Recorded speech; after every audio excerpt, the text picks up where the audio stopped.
Hello साथियों, आप सभी का स्वागत है हमारे YouTube channel Bihar SS lockers academy class 9th और 10th पर।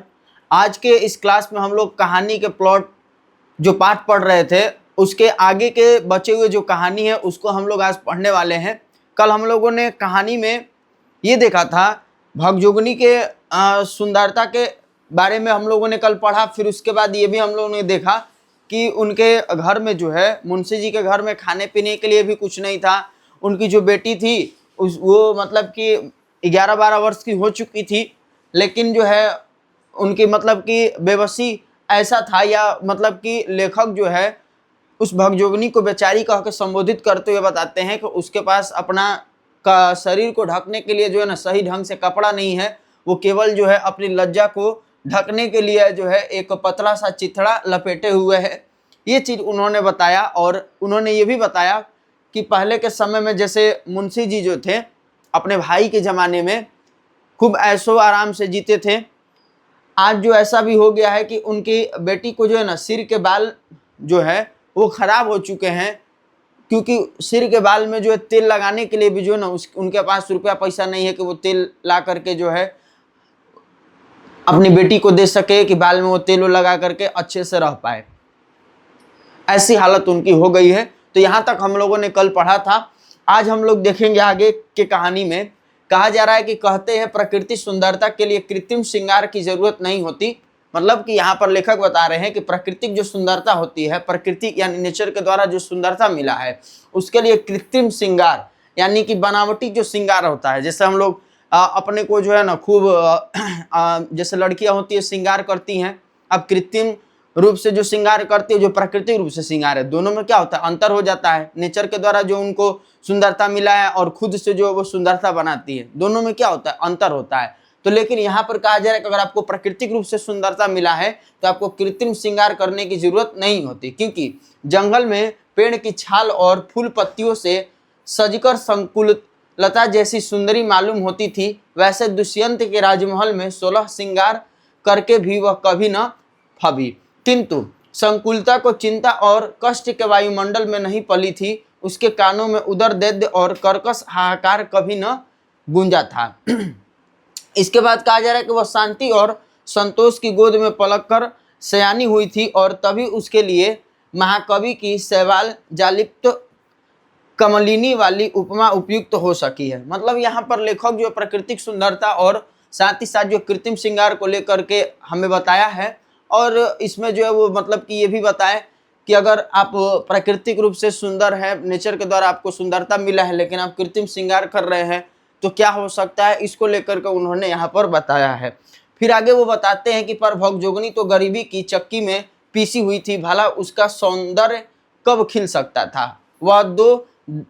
वह तो दाने दाने को तरसती रहती थी, एक बित्ता कपड़े के लिए भी वो मुहताज थी। सिर में लगाने के लिए एक चुल्लू अलसी का तेल भी सपना हो रहा था। महीने के एक दिन भी भरपेट अन्न के लाले पड़े थे, भला हड्डियों के खंडहर में सौंदर्य देवता कैसे टिके रहेंगे। यानी यहाँ पर लेखक ये बता रहे हैं कि जो भगजोगनी है वो तो एक गरीब परिवार में पली बड़ी है, 12-13 वर्ष की लड़की हो गई है, और खाने पीने के लिए भी उसके पास जो है ना कुछ व्यवस्था नहीं है। महीने में 1-2 बार जो वो भरपेट केवल उसको भोजन मिल जाता था। तो ऐसी स्थिति में वो सुंदर जो लड़की है वो कैसे सुंदर दिख पाएगी? ना उसके पास कपड़ा पहनने के लिए, ना नहाने के लिए, या फिर तेल लगाने के लिए बाल में कुछ नहीं है उसके पास। तो ऐसी स्थिति में क्या सुंदरता उसके पास टिक पाएगी? यही लेखक बता रहे हैं। फिर कहते हैं कि उस दिन मुंशी जी जब रो रो कर अपना दुखड़ा सुनाने लगे तब कलेजा टूट टूट हो गया। तो सॉरी, कलेजा जो टुक टुक हो गया, मतलब कलेजा उनका क्या हो गया? टूट गया।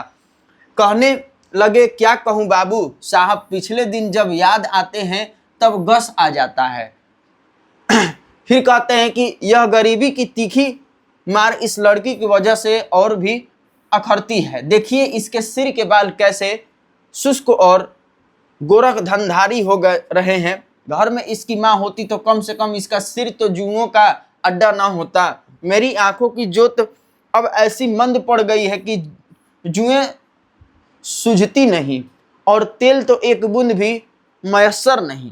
यानी यहाँ पर जो लेखक है कहते हैं कि जब मेरी मुलाकात मुंशी जी से होती है तो वहाँ पर मुंशी जी जो है रो रो कर अपना जो है अपना जो दुख है वो सुनाने लगते हैं और अपने पहले के ज़माने को याद करते हैं, तो उनको गस्ती आ जाता है।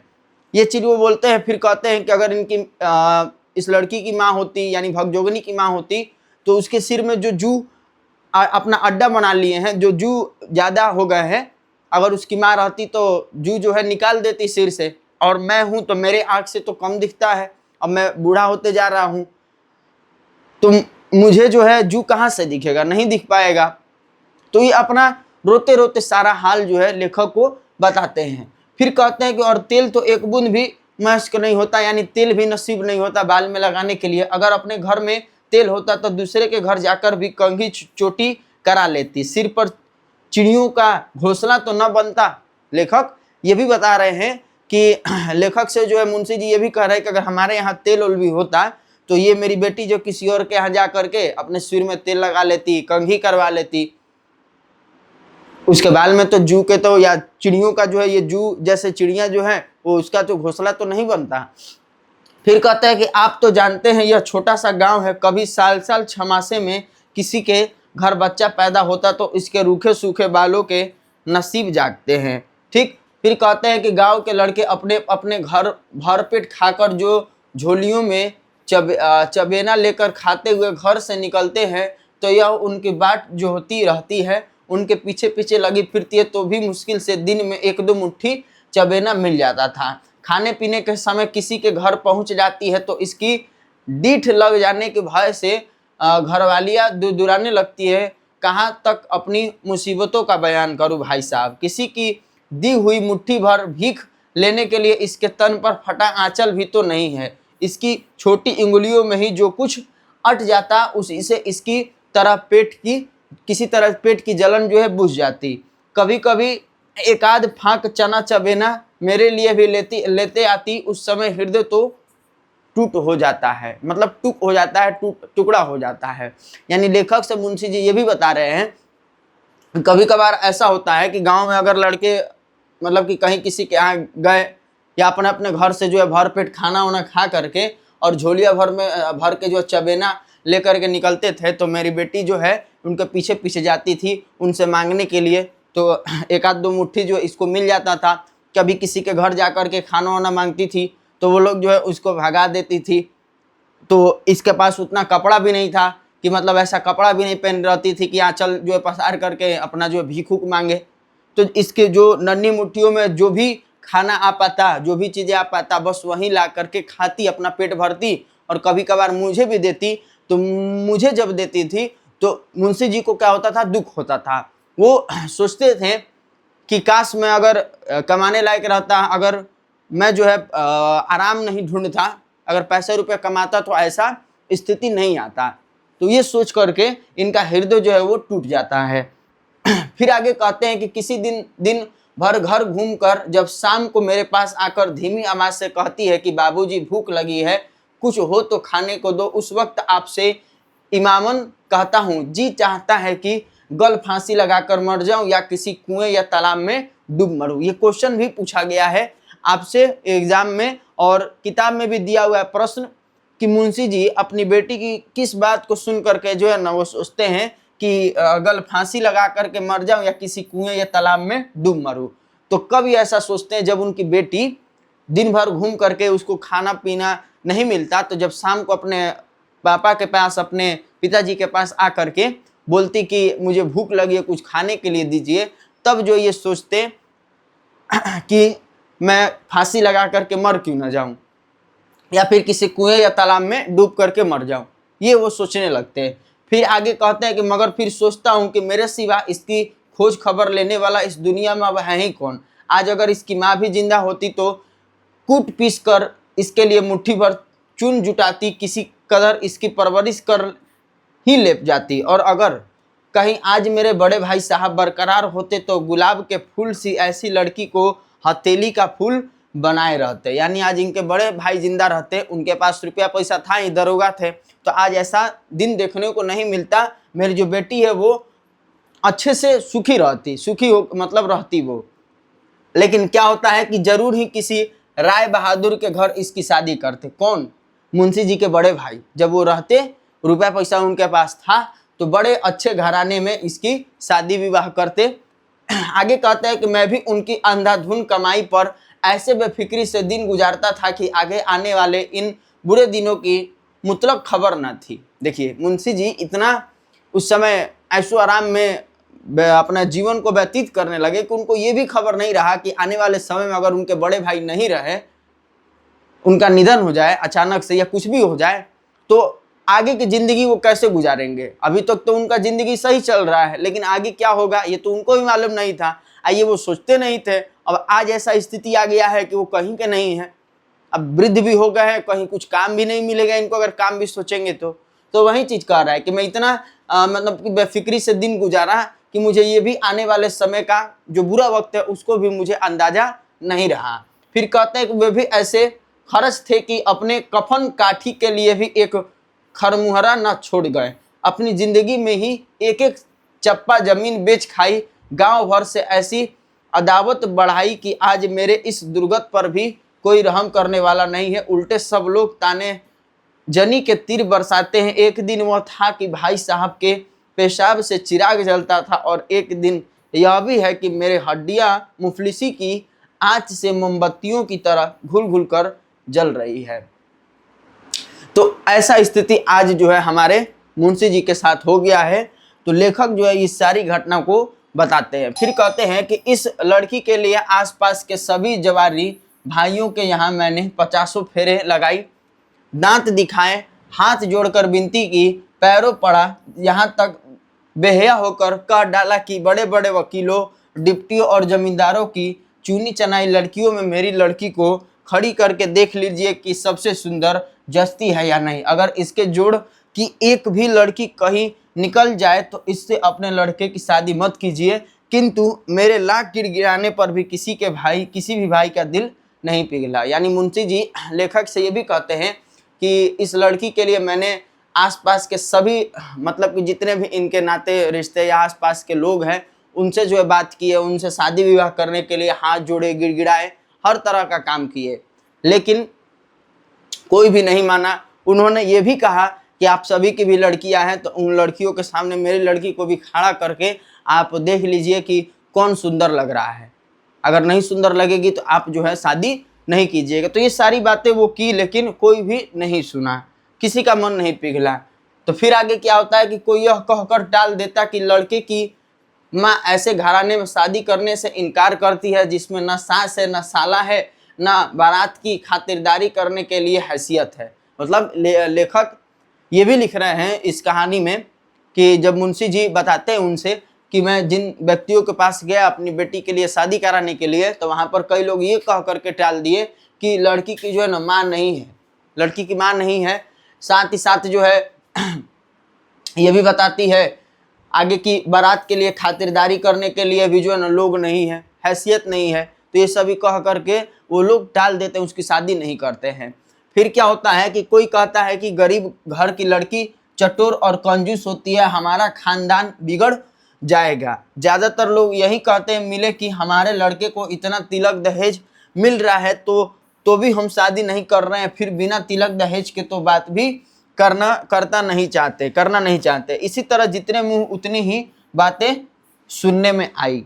मतलब इनको मुंशी जी को अलग अलग जो है तरह तरह की कई सारी बातें देखने को मिली जब ये अपनी बेटी की शादी के लिए लोगों से कहने गए तो कोई दहेज मांग रहा है, तो कोई कह रहा है कि घर परिवार नहीं है तो शादी नहीं करेंगे, कोई कह रहा है कि गरीब घर की लड़की जो चटोर होती है, खाने पीने की तेज होती है तो हमारे घर को बिगाड़ देगी। तो ऐसा जो है लोग बोलते हैं और फिर इसकी शादी नहीं होता है। तो फिर कैसे जो मुंशी जी अपनी बेटी की शादी करते हैं, तो आइए हम लोग देखते हैं। कहा जा रहा है कि महज मामूली हैसियत वालों को भी 500 और 1000 तिलक दहेज फरमाते देखकर जी कुड़ जाता है, गुस्सा चढ़ जाता है, मगर गरीबी ने तो ऐसा पंख तोड़ दिया है कि तड़फड़ा भी नहीं सकता है। सारे हिंदू समाज के कायदे भी अजीब ढंग के हैं। जो लोग मूल भाव करके लड़के की बिक्री करते हैं वे भले आदमी समझे जाते हैं, और कोई गरीब बेचारा उसी तरह मोल भाव करके लड़की को बेचता है तो वह कमीना कहा जाता है। देखिए कितना एक व्यंग एक कह सकते हैं हमारे समाज पर जो है एक लेखक जो है करारा प्रहार कर रहे हैं, बता रहे हैं कि समाज हमारा कैसा है कि अगर मान लीजिए कि हम रुपये पैसा दे रहे हैं, मान लीजिए कि हमारी कोई मतलब कि बेटी है, घर में शादी विवाह मतलब उसका करना है, तो हम किसी के यहाँ गए, बता रहे हैं कि हम आपको इतना, वो मतलब कि जो सामने वाला है जिसका लड़का है वो बोला कि हम इतना दहेज लेंगे, लेकिन हम उसमें बोल रहे हैं हम इतना देंगे, थोड़ा सा कम बेसी कर लीजिए। तो यहाँ पर हम अगर मोल भाव कर रहे हैं, पैसा रुपया दे रहे मतलब कि दे रहे हैं लेकिन मोल भाव कर रहे हैं, तो यहाँ पर हम अच्छा कहलाएंगे। लेकिन अगर वहीं हम गरीब रहते हैं और सामने वाला अगर पैसा मांग रहा है, कह रहा है कि हम इतना पैसा लेंगे तभी शादी कर, लेकिन हम कह रहे हैं कि नहीं हमारे पास पैसा नहीं है, रुपया नहीं है, हमारी बेटी अच्छी है, पढ़ी लिखी, ये वो हम बताएंगे, फिर भी वो सामने वाला हमको क्या कहेगा, वो हमको गाली गलौज देगा, बोलेगा। तो अंतर हो गया कि नहीं, कि जो मोल भाव करके अपने लड़कों को बेच रहे हैं वो अच्छे हैं, जिनके पास पैसा भी है तब भी, और जिनके पास पैसा नहीं है वो मोल भाव कर रहे हैं, तो वो क्या होते हैं, कमीने कहलाते हैं, कंजूस कहलाते हैं। इस तरीके का वाणी सुनने को मिलता है। तो वही चीज लेखक से ये मुंशी जी बता रहे हैं। फिर आगे क्या होता है, फिर आगे कहते हैं कि मैं अगर आज इसे बेचना चाहता तो इतनी काफी रकम ऐंठ सकता था कि कम से कम मेरी जिंदगी तो जरूर ही आराम से कट जाती। यानी ये भी बता रहे हैं कि अगर मैं अपनी बेटी को चाहूं कि अगर बेच दूं किसी के हाथ, तो मैं इतना पैसा मुझे मिल जाता कि अपना बची हुई जिंदगी जो है आराम से गुजार लेता। लेकिन कहते हैं कि जीते ही हरगिज एक मक्खी भी न लूंगा, चाहे यह कुंवारी रहे या सयानी होकर मेरा नाम हंसाए। देखिए ना, सयानी तो करीब करीब हो ही गई है, सिर्फ पेट की मार से उकसने नहीं पाती, बढ़ती रुकी हुई है। आगे कहते हैं कि अगर किसी खुशहाल घर में होती तो अब तक वो फूट कर सयानी हो जाती, बदन भरने से ही खूबसूरती पर भी रोगन चढ़ता है और बेटी की बाढ़ बेटे के जल्दी होते भी हैं। मतलब कि यहाँ पर मुंशी जी ये कह रहे हैं कि मेरी बेटी जो है अब तो सयानी हो ही गई है। पहले बोलते हैं कि चाहे ये सयानी हो जाए, चाहे ये मतलब कि बड़ी हो जाए, इसका शादी विवाह भी ना हो, ये मेरे पास ही रहे, मुझे कोई फर्क नहीं पड़ता, मैं किसी को ना इसको बेचूंगा, ना किसी से रुपया पैसा लूंगा, ना कुछ करूंगा। लेकिन फिर ये भी बोलते हैं कि अब लग रहा है कि मेरी बेटी सयानी भी हो गई है, बस ये खाना पीना अच्छे से नहीं खा रही है, इसलिए इसको देखने में ये नहीं लग पा रही है कि मतलब ये सयानी हो गई है, लेकिन ये सयानी हो चुकी है। फिर कहते हैं कि अब अधिक क्या कहूँ बाबू साहब, अपनी ही करनी का नतीजा भोग रहा हूँ।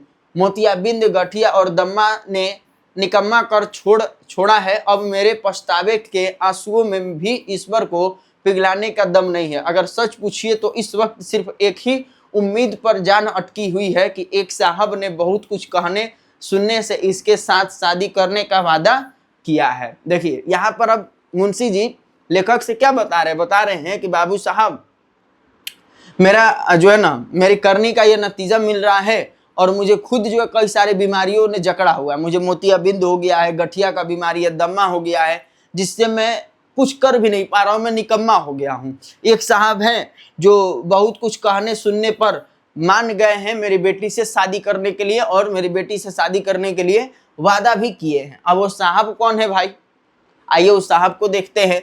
तो कहते हैं कि देखना है कि गांव के खोटे लोग उन्हें भी भड़काते हैं या मेरी झांझरी नैया को पार लगाते हैं। मतलब जो बाबू साहब है, जो मान गए हैं अपनी बेटी, मेरी बेटी से शादी करने के लिए, तो वही लेखक से बता रहे मुंशी जी कि पता नहीं कोई गांव वाला उनको भी भड़का दे मत, उनको भी कुछ उल्टा सीधा बोल दे मत, जिससे जो है मेरी बेटी का शादी ना हो पाए। अगर वो भड़के नहीं तो मेरी बेटी का उनसे शादी हो जाए। वो कहते हैं कि लड़के को कुछ कड़ी जरूर है, 41-42 साल की, मगर अब इसके सिवा कोई चारा भी नहीं है। छाती पर पत्थर रखकर अपने इस राज कोकिला को क्या करूंगा, विदाई करूंगा। देखिए कितना उम्र के लड़के से ये विवाह कर रहे अपनी बेटी का। लड़की का उम्र बताया गया कि 11 से 12 वर्ष की है वो, ठीक। अब विवाह किससे कर रहे हैं, तो 40 से यानी 41 से 42 वर्ष के जो है ना, एक कह सकते हैं कि अधेड़ उम्र के व्यक्ति से अपनी बेटी का विवाह कर रहे हैं, जो कि इसका पहले से विवाह हो गया है और इसका एक पहले से क्या होता है, बेटा भी रहता है। अब बताइए ऐसे आदमी से ये विवाह कर रहे हैं किस वजह से। इनके पास दहेज देने के लिए उतना पैसा रुपया नहीं है, उतना हैसियत नहीं है कि दहेज दे सके, इसलिए ये क्या करते हैं, अपनी बेटी का विवाह इतने उम्र के आदमी से ये करने के लिए मजबूर हैं। फिर कहते हैं कि इसके बाद मुंशी जी का गला रुध गया, बहुत बिलख कर रो उठे और भागजोगनी को गोद में बैठाकर फूट फूट कर रोने लग गए। अनेक प्रयत्न करके भी मैं किसी प्रकार उनको आश्वासन न दे सका, जिसके पीछे हाथ धोकर बाम विधाता पड़ जाता है, उसे तसल्ली देना ठट्ठा नहीं है। मतलब लेखक ये भी कह रहे हैं कि मैं सोचा कि उनको चुप कराऊं, उनको आश्वासन दूं, लेकिन मैं आश्वासन दे नहीं पाया। वो अपनी बेटी को अपने गोद में लेकर के ये सारी बातें कह करके फूट फूट करके रोने लगे। फिर आगे क्या होता है तो कहते हैं कि मुंशी जी के दास्तान सुनने के बाद मैं अपने कई कौवारे मित्रों से अनुरोध किया कि उस अलौकिक रूपवती दरिद्र कन्या से विवाह करके एक निर्धन भाई का उद्धार और अपने जीवन को सफल करे, किंतु सबने मेरी बात अनसुनी कर दी। ऐसे ऐसे लोगों ने भी आनाकानी की जो समाज सुधार संबंधी विषयों पर बड़े शान गुमान से लेखनी चाहते हैं। यहाँ तक कि पूर्णावस्था के रणुए मित्र भी राजी ना हुए। पूर्णावस्था यानी कि जो मतलब जिनका उम्र ज्यादा मतलब हो गया है, 25 प्लस हो गया है, वो लोग का अभी शादी नहीं हुआ है। जैसे आम भाषा हम लोग बोलते हैं ना रणुआ, तो वही चीज यहाँ पर बोल रहे हैं कि मेरे जो रणुए मित्र थे वो लोग भी जो है माने नहीं शादी करने के लिए। क्यों? क्योंकि इनको भी रुपया पैसा चाहिए, अच्छी लड़की के साथ साथ जो है दहेज चाहिए।